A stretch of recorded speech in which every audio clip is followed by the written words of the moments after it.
कैसी हो तुम? ठीक हूँ।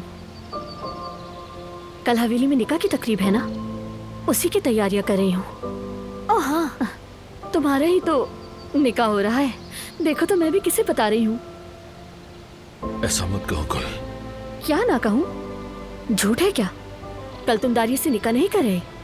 हाँ? और वैसे भी तुम्हें इससे क्या फर्क पड़ता है, मैं ठीक हूँ या नहीं? फर्क पड़ता है मुझे।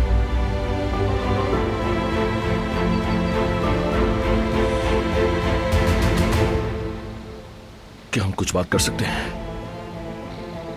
कोई जरूरत नहीं।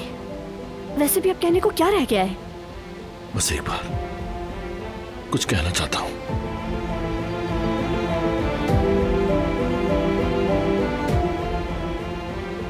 उस आदमी से शादी मत करो। क्यों? क्योंकि तुम खुश नहीं रहोगी।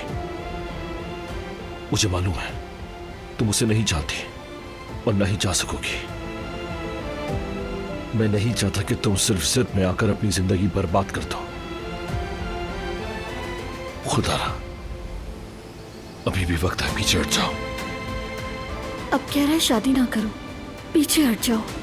इसे क्या खबर मैं किस बंद गली में आ चुकी हूँ। क्या मैं अपनी खातिर अम्मी को दाव पे लगा दूं? मेरे पास अब कोई रास्ता नहीं है। तुमने ही तो सब कुछ बर्बाद किया, यकीन नहीं किया, भरोसा तक नहीं किया मुझ पर। खुद को भी जलाया और मुझे भी।